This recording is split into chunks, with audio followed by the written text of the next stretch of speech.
네, 9월은 통상적으로 시장이 부진했었다라는 걸 저희가 알고 있긴 한데요. 주 초반부터 밀리다 보니 투심이 많이 약해진 상황입니다. 그래도 오늘 반등이 들어오고 있어서 이런 시장을 어떻게 해석해야 되는지 두 분과 함께 해답을 찾아보겠습니다. 위즈웨이브의 이건희 대표, 다울투자증권 이성웅 차장 모셨습니다. 안녕하십니까? 네.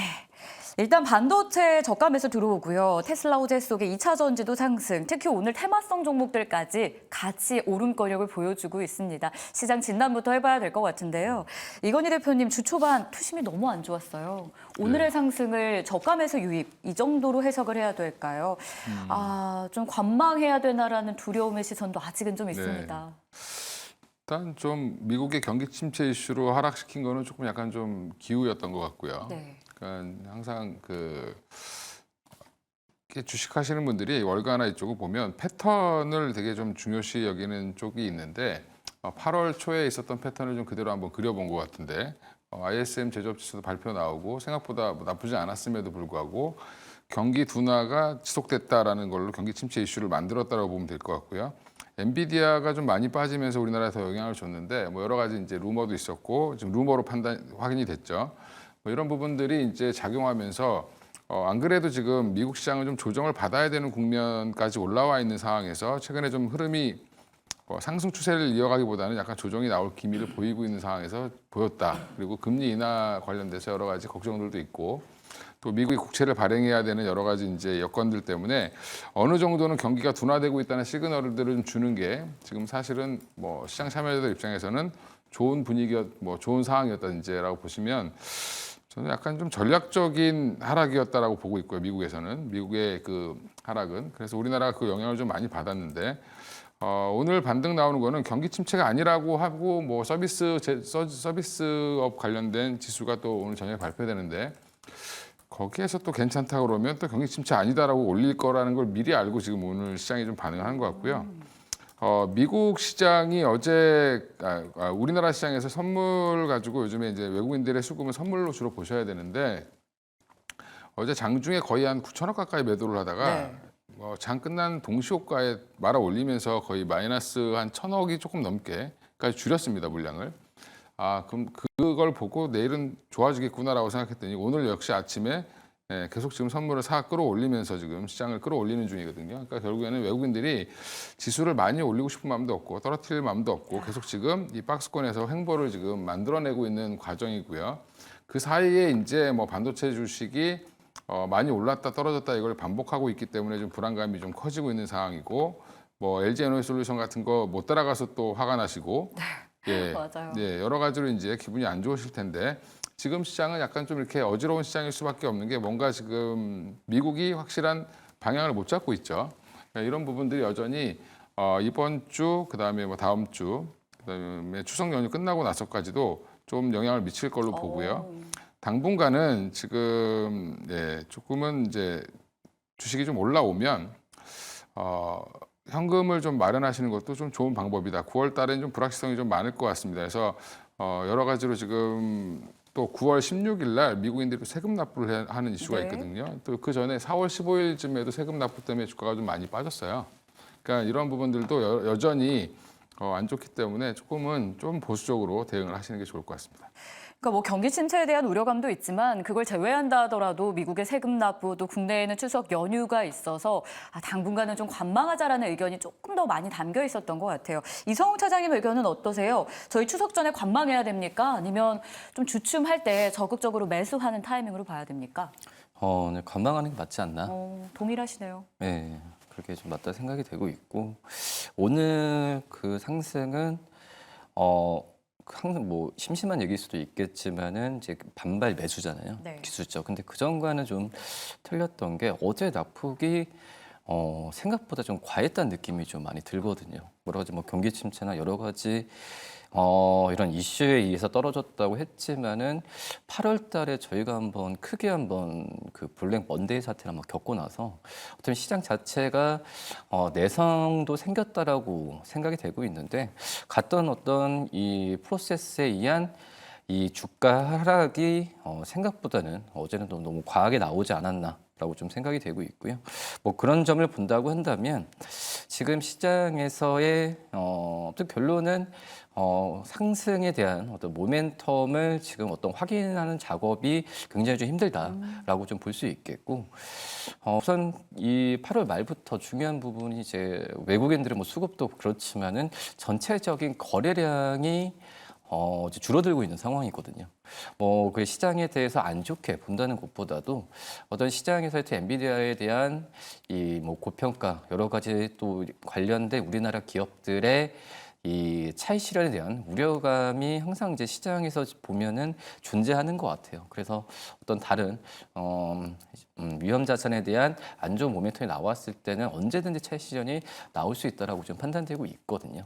뭐 그런 점을 본다면 지금 현재 그렇다고 이제 뭐 단기 트레이딩 관점으로 낙폭이 컸을 때 매수해서 다음 날도 이제 올랐을 때 파는 그런 전략을 하는 것보다는 우선 저는 지켜보는 전략이 맞지 않나라고 좀 생각이 됩니다. 두 분 모두 일단은 관망 모드가 조금은 더 유효하겠다라고 말씀을 해주셨는데요. 자, 그럼 저희 전략을 어떻게 짜봐야 될까요? 이건희 대표님 의견부터 한번 볼 텐데 앞서서 이미 힌트를 좀 주셨어요. 예. 현금을 확보합시다.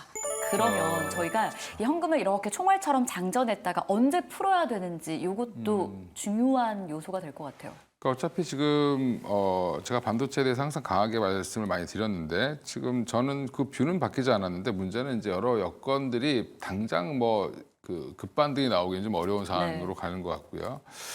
반도체 지금 하락에 불씨를 지핀 건 엔비디아 같지만 사실은 마이크론이 먼저 불씨를 지폈습니다. 마이크론이 먼저 하락을 했고요.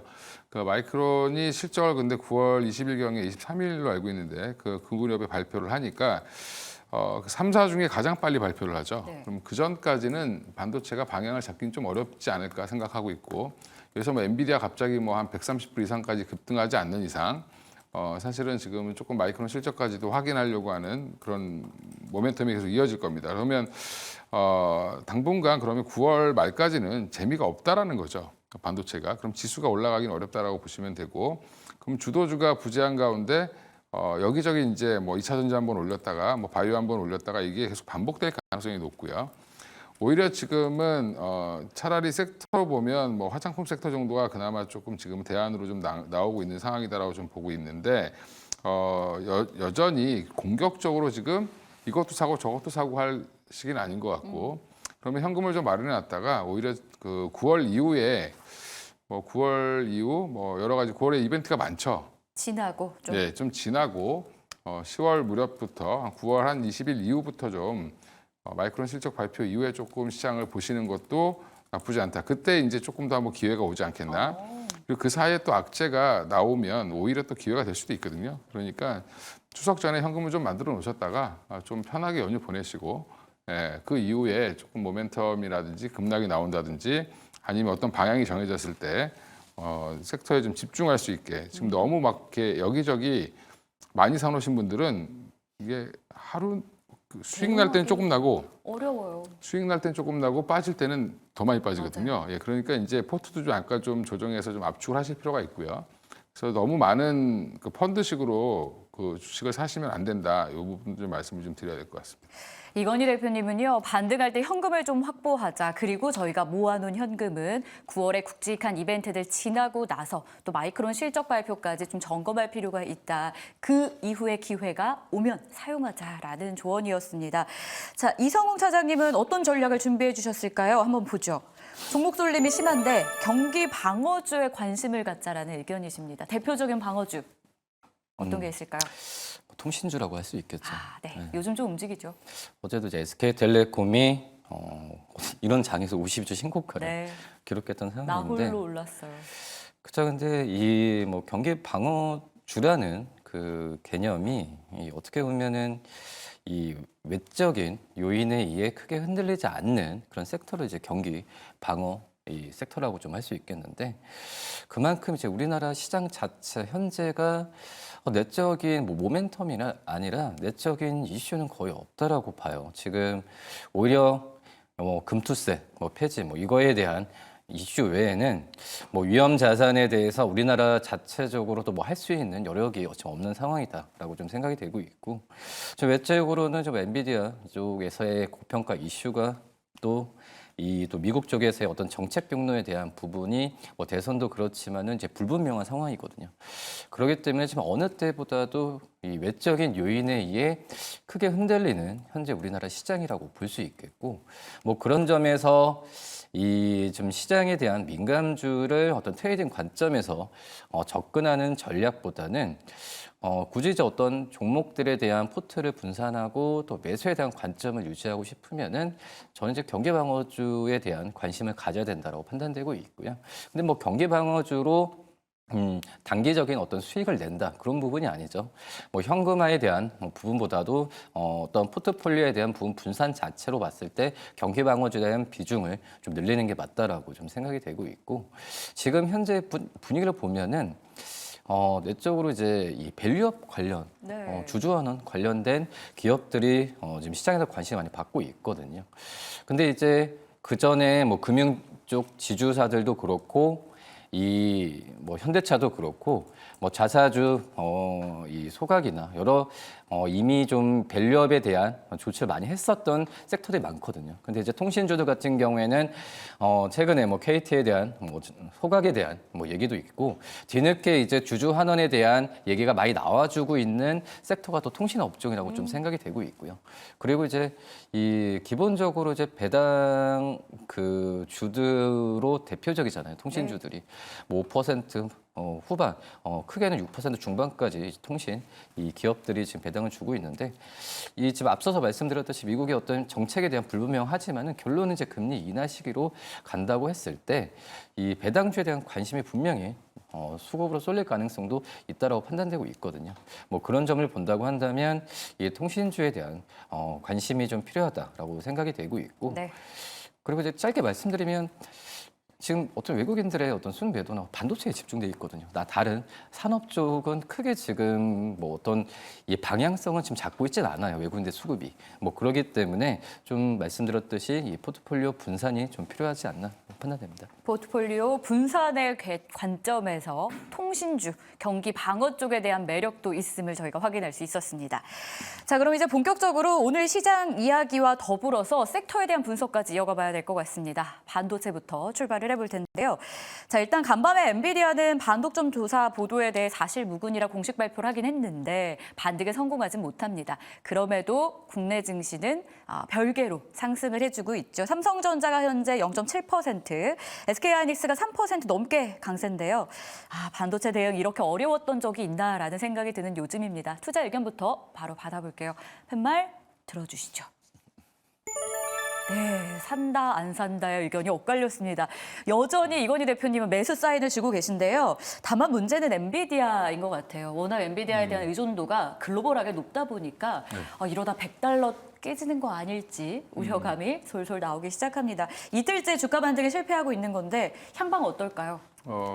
일단 뭐 엔비디아가 숫자가 무너져서 빠진 게 아니죠. 네. 그러니까 투자자들이 지들이 분할해서 빠진 거기 때문에 네. 그거는 숫자가 증명을 하면 또 바뀔 수 있는 겁니다. 그러니까 너무 우려하실 필요는 없을 것 같고요. 당분간 이제 엔비디아의 적수는 없다라고 보시면 되는데 이제 엔비디아의 문제가 아니라 우리나라 이제 엔비디아 때문에 덩달아 너무 많이 빠졌는데 엔비디아가 지금 어제 그게 아니다라고 했는데 반등 못하냐? 장 끝날 무렵에 나왔습니다. 그게 한 10분 전인가? 10분 전에. 예. 뭐 그게 그러니까 뭐 장 후반에 그것도 확인해 보려고 하는 거고. 굳이 장 후반에 열심히 살 이유가 없겠죠.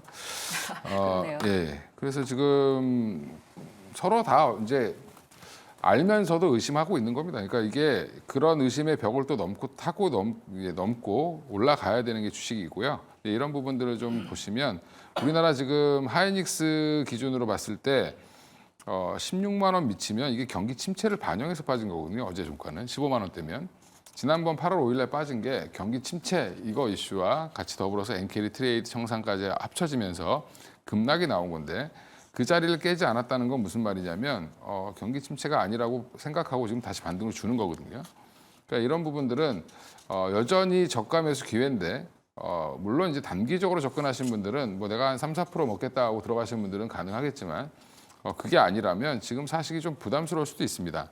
근데 좋게 말하면 쌍바닥 형성하고 올라갈 수도 있는 거고, 나쁘게 말하면 여기서 행보할 가능성도 있기 때문에 제가 사자고 말씀드린 거는 좀 길게 보시는 분들, 그다음에 없는 분들은 사셔도 된다. 네. 그러니까 있는 분들이 지금 물타기 하기엔 좀 애매하죠. 왜냐하면 이게 확실하게 추세가 좀 돌아서는 때 사야 사실은 좀 마음이 편하시니까 비중이 안 그래도 있는데 또 더 실기라는 거 사실 좀 어렵죠. 예, 그런 부분들을 봤을 때는 뭐 안 갖고 계신 분들은 충분히 16만 원 근처면 매수 기회라고 보고요. 저는 뭐 이 정도는 충분히 뭐 물려도 사야 된다고 보는데 그리고 나머지 이제 단기적으로 접근하시는 분들은 굳이 지금 정도에 사면 한 17, 18만 원에 팔고 나오겠다는 생각으로 사시는 분들만 접근하시는 게 맞을 것 같습니다. 그러니까 보유자가 물타기 하기에는 자리가 조금 어려울 수 있으니까 신규로 편입하는 분들에게는 SK 하이닉스 한 16만 원 부근에서는 충분히 매수 가능한 기회라는 걸 대신에 목표 그리고 손절을 잘 설정하고 들어가셔야 될 것 같습니다. 삼성전자 의견은 좀 어떨까요? 이성욱 차장님이 도와주시죠. 일단 7만 전자 간신히 지켜내고 있습니다. 근데 이 수급이 영 도움이 안 되고 있어요. 외국인 수급이 사실은 굉장히 중요한 역할을 하기 때문에 그렇죠. 오늘은 좀 들어오긴 하는데 수급 없이도 추가 상승 가능하겠습니까? 수급이 있어야 가죠. 반드시 필요한 그래서 저도 주가는 수급이 있어야 가는 부분이니까 외국인의 수급. 지금 현재 10시 기준으로도 보니까 외국인들이 삼성전자 많이 팔고 있어요. 또 이제 SK하이닉스는 또 많이 사고 있는 그런 상황인데 그만큼 이제 어떤 이 반도체 쪽에서의 그 전만큼의 외국인들의 어떤 매수나 이런 부분은 좀 지금 현재 시장에선 실종이 된 그런 상황이라고 좀 판단이 되고 있고요. 그런 점에서 제가 이 지금 X를 든 이유 자체가 그 변화는 없어요. 이 반도체 좀 AI 쪽에서의 칩이나 어떤 숫자 지키는 우상향 방향 쪽은 이 크게 지금 바뀔 가능성은 없다라고 좀 판단되고 있는데 지금 현재 뭐 수급적인 면 또 이제 그리고 여러 이제 그 외부적인 미국의 뭐 경기 침체 또 일본 쪽에서의 통화 정책 이슈가 이상하게 이 엔비디아가 좀 약간 재물이 된 느낌이 좀 크거든요. 네.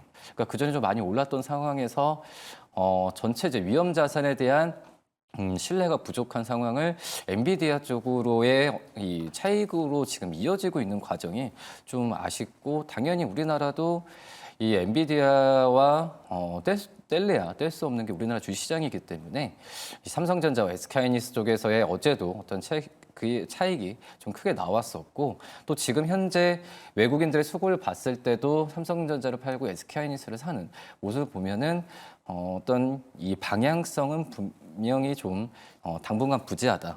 그렇기 때문에 물론 어제 급락했을 때는 이 저가 매수 기회일 수는 있겠지만은 지금은 이제 뭐 저평가라고 매수를 하기에는 좀 힘든 구간이다라고 좀 생각이 되고 있거든요. 그렇기 때문에 저는 좀 지켜봐야 되는 게 낫지 않을까. 근데 말씀드렸듯이 지금 반도체 이게 엔비디아 이렇게 이어지지만 말씀드렸듯이 엔비디아가 지금 이제 반도체 쪽에서의 산업에 대한 위험 뭐 이런 리스크로 지금 떨어진 게 아니잖아요. 외부적인 이슈로 지금 이 어떻게 보면 총알바지가 되는 상황인데 이런 외부 이슈가 좀 잠잠해져야 어떤 반도체 주들도 매수 관점을 당연히 이 시장 전망을 본다고 하면은 가져올 수 있다라고 좀 판단됩니다. 그러면 일단은 관망 지켜보는데 이 관망을 멈추는 그 시기의 척도를 외부 리스크가 줄어드는 걸로 지금 보시는 거세요? 저는 가장 크게 그게 중요하다고 생각이 되고 있어요. 네. 뭐 그렇기 때문에 특히 좀 가깝게는 좀 일본 쪽에서의 이 통화 정책 뭐 이런 부분도 지금은 무시할 수 없는 상황이고요. 뭐 그렇기 때문에 9월 달에도 이벤트가 많은 시점이고 뭐 그런 점에서 만약 반도체주를 산다. 물론 이제 그 전에 제 말과 다르게 먼저 갈 수도 있겠지만 저는 이제 9월 달에 좀 이벤트가 좀 마무리됐을 때 굳이 이제 서둘러서 이제 삼성전자나 SK하이닉스 살 필요는 없잖아요. 그렇기 때문에 중장기적 관점으로 좀 10월 이후에 한번 좀 추석도 끝나고 그 시점에서 한번 좀 판단하는 게 낫지 않을까 생각됩니다. 알겠습니다. IT 소부장 쪽에 대한 전략도 한번 확인해 봐야 될 것 같아요. 대장인 한미반도체 오늘 역시 반등은 나오는데 그동안의 하락을 생각하면 아쉬운 반등이죠. 이건희 대표님 뭐 몇 달 전만 해도 20만 원을 바라보던 한미예요. 네. 지금 10만 원 초반까지 내려와 있는데요. 소부장 전략 좀 주시죠. 소부장은 지금 의미가 없습니다. 네. 왜 의미가 없냐면 거래도 안 되고 있고요. 지금 SK 하이닉스, 삼성전자 대응하기도 바쁜데 여기까지 지금 손이 안 가죠. 지금 그런 얘기는 무슨 말이냐면 한미 반도체가 지금 문제가 있다, 뭐 이스페타시스가 문제가 있다가 아니라 지금 여기까지 뻗칠 그런 여력이 없는 겁니다. 그럼 반등이 나올 때 항상 대장주가 먼저 반등이 나오고 따라가는 형태가 나오기 때문에 지금은 한미반도체 제가 볼 때는 너무 싼데 문제는 지금 굳이 여기 가서 보초 쓸 필요는 없을 것 같아요. 그러니까 SK하이닉스가 뭔가 추세 전환이 나오면 아마 소부장들은 그때 급하게 좀 반등이 나올 가능성이 높기 때문에 오히려 지금은 좀 SK하이닉스 위주로 보시고 삼성전자도 사실은 별 의미는 없습니다. 왜냐면 지금 삼성전자는 뭐 낙폭도 그렇게 크지 않고 뭐 7만 전자 뭐 하회했다고 얘기하시는데 그래봐야 8만 원 갔다 7만 원 온 거죠. 예. 네. 예, 그러면 삼성전자는 아직도 숙제가 많이 남아 있고 지금 결국에는 엔비디아에 직격탄 맞은 거는 SK하이닉스고 SK하이닉스가 어떤 모습을 보여주냐가 중요하고 그에 따라 움직이는 게 뭐 한미반도체랑 이스페타시스가 움직이기 때문에 그거를 보고 지금 한미반도체 가서 뭐 갖고 계신 분들은 들고 계셔도 되는데 왜냐하면 지금 없는 분들도 굳이 지금 여기 사가지고 하시는 것보다는 하이닉스 확인하고 사셔도 늦지 않지 않나 이렇게 생각하고 있습니다. 보유자분들은 일단 버팁니다. 예, 여전히 버티셔도 되고요. 네. 저는 본인이 조금 더 하이닉스보다 큰 수익을 원하시는 분들은 길게 보면 지금이라도 한미반도체는 사야 된다고 보고 있습니다. 예.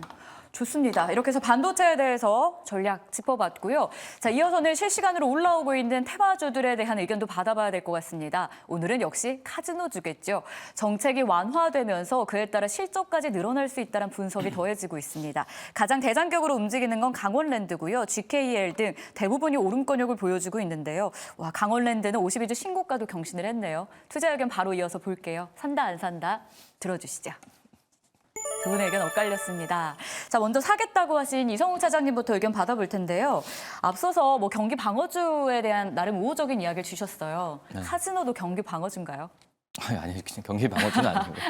그렇게 보면 안 됩니까? 그렇죠. 지금 뭐 이 카지노도 어떻게 보면 환율 영향도 많이 받고 네. 어떤 지정학적 리스크 또 이제 이 정부의 규제 굉장히 많이 받고 있기 때문에 카지노는 이제 경기 방어주는 아니고 어떻게 보면 일반 제조업체들 대비해서 실적이 들쑥날쑥한 게 더 심하거든요. 그런 점에서 봤을 때는 정말 좀 어떤 민감한 섹터가 바로 이제 카지노라고 좀 볼 수 있겠는데 지금 현재 뭐 카지노 주들이 거의 진짜 주가가 좀 바닥 수준에 좀 있는 상황이거든요. 여기에 이제 정부가 이제 규제 완화에 대한 얘기를 꺼내주면서 이제 좀 기대감이 좀 몰리는 그런 상황이라고 좀 볼 수 있겠는데, 이제 카지노도 완전히 코로나가 끝난 다음에 트렌드가 많이 바뀌었죠. 네. 그 전에는 이 카지노 하면은 정통적으로 이제 중국 관련주라고 지금 그 이미지가 좀 있었지만은 이 코로나 끝나면서도 지금 중국 쪽에서의 뭐 VIP 쪽에서의 그 귀환이라고 할 수 이런 표현 할 수도 있겠지만 귀환이 지금 안 되고 있어요. 그렇기 때문에 좀 카지노 기업들 같은 경우에도 지금 일본 쪽에서의 매스 고객들을 중심으로 한 오히려 지금 엔화 강세나 이런 부분 같은 경우가 도움이 더 될 수 있지 네. 않을까라고 좀 생각이 되고 있고 뭐 그런 점에서 이제 카지노 업체들 같은 경우에도 이 고객에 대한 어떤 스펙트럼이나 이런 부분이 좀 바뀌고 있는 상황이고 근데 이제 이런 부분이 말씀드렸던 점 환율이나 또 여러 가지 면에서 좀 겹치기 때문에 근데 우선 주가 수준 같은 경우에는 지금 저는 카지노는 정말 이제 맞을 때까지 다 맞았다고 생각이 되고 있거든요. 뭐 그런 점을 본다고 한다면 카지노 주들 같은 경우에는 저는 좀 매수 관점으로 한번 좀 접근을 그러니까 정말 이 저평가도 아니고요. 뭐 카지노가 갑자기 실적이 는다라고 단언할 수는 없지만 정말 한번 좀 담아 볼 만한 네. 그런 좀 섹터이지 않나라고 좀 생각이 됩니다. 좋습니다. 제가 또 경기 방어라고 물어봤는데 그건 또 아니라고 말씀을 주셨어요. 하지만 또 심리적으로 불황기에 이런 쪽으로 손이 많이 가는 흐름이 있었기 때문에 이 부분도 좀 참고해 보시는 분들이 많은 것 같고요. 여기에 또 하나 강원랜드가 기관이 17거래일 연속해서 외국인이 무려 6거래일 연속해서 사자세를 보이고 있습니다. 이건희 대표님, 수급 따라서 강원랜드 한번 투자해 보는 건 어떨까요? 안 됩니까? 네, 이미 다 알고 이거 발표 날 줄 알고 미리 다 산 거죠. 네.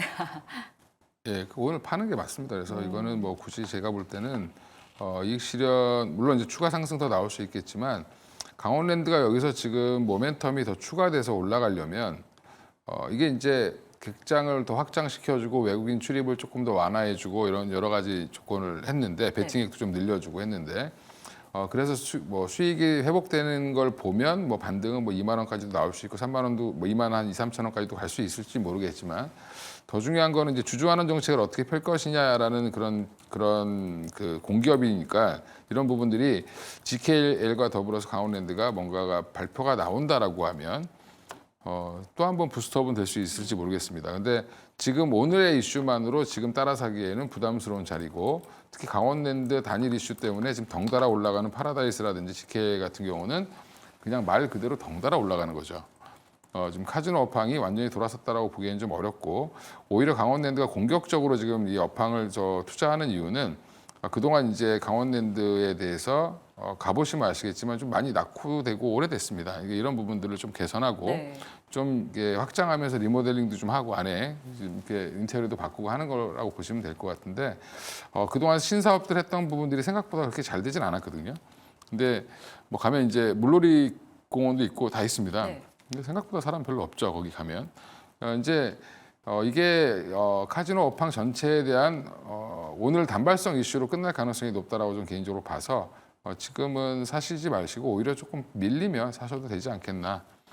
밀리면 아마 조만간에 뭐 GKL과 강원랜드가 주주환원 정책을 어떻게 하겠다 이런 얘기 또 하겠죠. 네. 예, 그 무렵에 또 보시면 될 것 같습니다. 일단 오늘 자리에서는 너무 많이 올랐기 때문에 따라붙지는 말자. 만약에 투자를 한다면 주주환원 정책이 나왔을 때 GK의 강원랜드 정도를 좀 눈여겨보자라는 의견이 이건희 대표님의 의견이었고요. 이성웅 차장님은 사자라는 의견이긴 한데 적극 매수는 아니었고 지금쯤에서 악재를 마지막은 맞았기 때문에 매수해보는 것도 괜찮겠다. 이 정도로 정리해보도록 하겠습니다. 자, 다음으로는 딥페이크 관련주도 봐야겠죠. 법무부가 이 딥페이크 분석 장비를 도입하기 위해서 내년 예산을 증액했다라는 소식 들리고요. 여기에 또 여야가 공동으로 딥페이크 근절 토론회를 진행한다라고 합니다. 연속성 있게 일단은 올라주고 있는데요. 투자 의견 받아보겠습니다. 들어주시죠. 네, 두 분의 의견은 안 사겠다 일치가 됐습니다. 이건희 대표님부터 한번 가볼게요. 예. 딥페이크 관련주 강세 일단은 이어지고 있는데 안 산다라고 한다면 어떤 게 기준이 될까요? 일단 뭐 그래도 지금 요즘 테마주가 너무 강해서요. 그러니까 정부 정책 테마거든요. 이게 결국에 이게. 근데 강화하겠다. 정치인들이 당연히 그러면 여기서 강화하겠다고 얘기하지, 나 몰라라 하겠다라고 얘기하진 않죠. 그럼 뭔가 법안을 만드는 척 해야 되고 제도를 만드는 척 해야 될 텐데 그걸 가지고 주가가 먼저 움직였다라는 부분은 이 회사들이 지금 당장 뭐 M83이 또 자회사가 뭐 한다라고 해서 올라가고 있고 센지랩이 대장 역할을 해주고 있는데 기존에 이제 보안주들을 움직이는데 보안주들이 제가 20년 가까이 주식하면서 추세를 그리고 상승하는 걸 본 적이 없습니다. 그게 무슨 말이냐면 단기 이슈에 올랐다가 나중에 실적 보면 매년 똑같은 돈 벌면 다행이고 실적이 우상향하는 종목을 못 봤거든요. 그러니까 이게 아직은 그런 부분에 대해서 확인이 좀 필요하고요. 전형적으로 테마는 테마로 대응하셔야 되고 정부에서 뭐 한다고 해서 올라가는 종목들 보면 대부분 올라왔다 제자리로 내려옵니다. 그러니까 그 부분을 딥페이크 얘기 지금은 많이 나오지만 또 이제 얘기가 없어지면 자연스럽게 주가는 슬슬 내려올 수밖에 없거든요. 이런 부분들을 감안하셔서 매매는 하셔도 괜찮지만 대신에 짧게 끊어서 매매를 하셔야 된다라고 말씀드리겠고 저는 그게 자신 없으신 분들 괜히 매매하러 들어갔다가 이제 좋아지겠지 물리면 이렇게 가만히 있으면 마이너스 50%도 금방 날 수 있습니다. 그런 부분들을 조심하셔서 매매를 하셔라 말씀드리겠습니다. 워낙 딥페이크 또 보안 관련주들의 시세가 그동안 급등락을 반복했었기 때문에 이 투심을, 이 중심을 잘 잡고 들어갈 때 들어가더라도 저희가 그걸 기억해 봐야 될 것 같습니다. 한 시청자분이 딥페이크는 오늘 말고 빠지면 사보자라는 의견을 주고 계신데요. 이성욱 차장님 이 의견에 대해서는 어떤 조언 주시겠어요?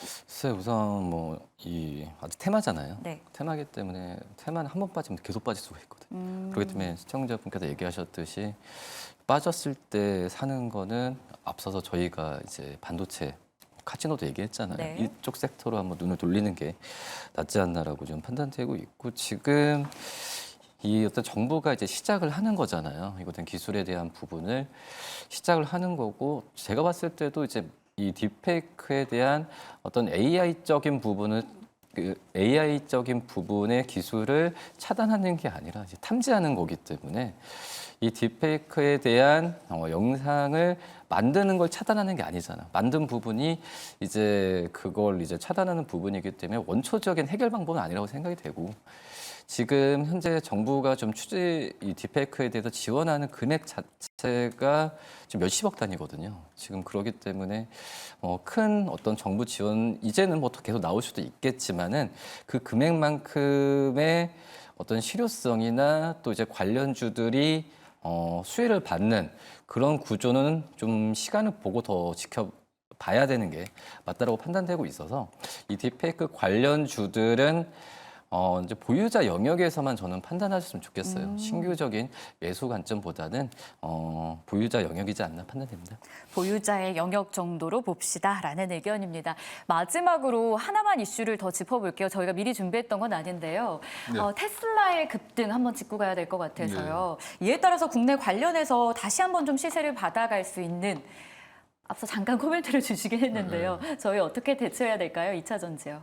예. 테슬라 훈풍보다는 저는 JP모건에서 또 그 이차 전지요? 모건 스탠리 관련된 리포트랑 컨트롤 C, 컨트롤 V 한 것 같긴 한데 똑같은 내용으로 썼습니다. 네. 예, 그래서 좋다고 얘기를 하고 있고요. 거기도 결국엔 유럽의 가동률 증대를 이제 기준으로 해서 얘기를 한 게 더 컸다라고 보고 있습니다. 그래서 대장주인 LG 에너지 솔루션, 그다음에 삼성 SDI 중심으로 보시는 게 맞는데, 저는 이제 전체적인 뷰를 보셔야죠. 이게 지금 2차 전지가 진짜 반등을 하는 거냐, 아니면 반등 후에 또 빠질 수 있는 거냐. 궁금해요. 물론 그건 아무도 모르지만 대충의 그 흐름을 그려보면 대선 전까지는 저도 이제 여름쯤에는 사야 된다라고 말씀을 예전에 드렸는데, 대선은 이슈가 트럼프가 부각되면서 전 트럼프가 좀 대통령 후보에 안 나올 줄 알았는데, 예. 트럼프가 나오면서 이게 다시 원점으로 돌아갔습니다. 그 얘기는 그 전까지만 매매를 하시는 게 맞고요. 만약에 트럼프가 되면 오늘 또 해리스도 또 전기차 자기네가 뭐 그 의무화하지 않겠다 또 이런 얘기도 했습니다. 네. 그러니까 표가 되면 이 말도 했다 저 말도 했다 하는 게 지금 현재 뭐 정치인들이 그럴 수밖에 없기 때문에 LG 에너지솔루션 지금 자리에서 사긴 좀 힘들지만 갖고 계신 분들은 뭐 한 42만 원 돌파 여부를 좀 지켜보실 필요는 있을 것 같고요. 이걸 못 사신 분들은 삼성 SDI 정도가 대안이 될 텐데 그 두 종목 정도 보시고 나머지는 뭐 포스코 퓨처엠도 좀 저는 괜찮게 보는데 일단 소재 쪽은 아직은 조금 반등이 강하게 나오긴 좀 어렵습니다. 그래서 일단은 셀 업체 중심으로 두 업체 중심으로만 집중해서 보시고 이게 그럼 2차 전지 전반으로 다 좋다는 얘기냐라고 해서 막 올리셨는데 모건 스탠리랑 이제 그 내용도 자세히 보면 에코프로비엠은 오히려 목표가를 낮췄습니다. 그 얘기는 본인들이 봤을 때도 오히려 아직도 이 가격이 비싸다고 판단하는 거거든요. 그러니까 이런 부분들 잘 감안하셔서 오히려 목표가 상향했던 종목 몇 개 없으니까 뭐 LG 에너지솔루션, 삼성 SDI, 뭐 SK 이노베이션, LNF 이 정도 포스코 퓨처엠까지 얘기를 했거든요. 그 중에서 근데 제일 안전하다고 보는 거는 LG 엔솔과 삼성 SDI인데 네.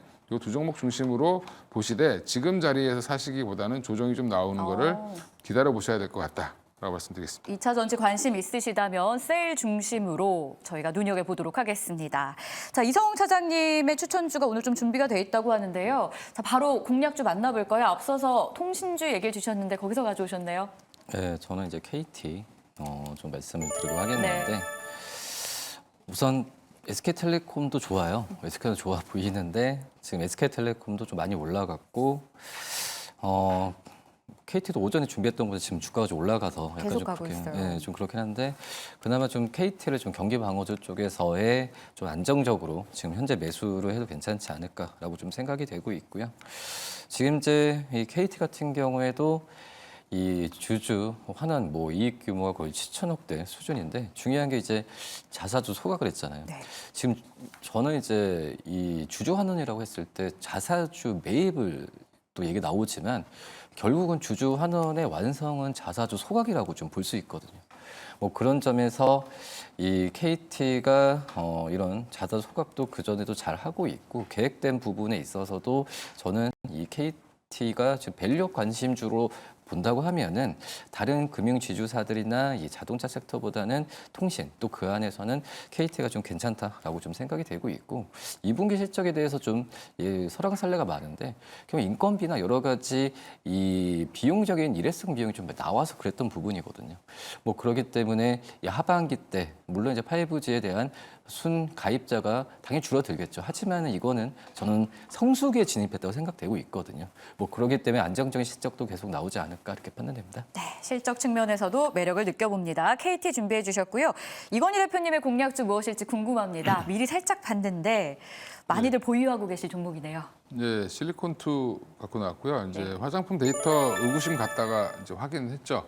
7월 달에 조금 안 좋았는데 성장률이 꺾였다 그러면서 주가를 좀 눌렀는데 지금 다시 8월 수출이 잘 되고 있다. 특히 미국과 일본 향으로 잘 되고 있고요. 기초 화장품 같은 경우는 뭐 YOY로 봤을 때는 90% 이상 상승을 했고 또 MOM으로 봐도 55% 이상 상승을 했습니다. 그러니까 그만큼 지금 우리나라 화장품이 잘 만들어지고 있고 잘 팔리고 있는데 뭐가 잘 팔리든 유통을 하는 실리콘2를 보시는 게 가장 좋을 것 같고요. 가장 편하다고 보고 있고 그게 아니면 뭐 코스메카 코리아 같은 종목들 보시면 될 것 같은데 지금 저는 실리콘2가 대장이니까 이게 꺾이면 다 꺾입니다. 예, 그렇게 보시고 오히려 목표가 한 7만 원까지도 열려 있다라고 보고 물론 7만 원까지 갈지 안 갈지는 모르겠지만 지금 자리에서 박스권 뚫고 기간 조정과 가격 조정을 이겨내고 5만 원 돌파한다라고 하면 조금 더 빨리 올라갈 가능성도 있다라고 보고 있습니다. 좋습니다. 두 분의 선택은 KT와 실리콘2였습니다. 잘 참고해 보도록 하겠습니다.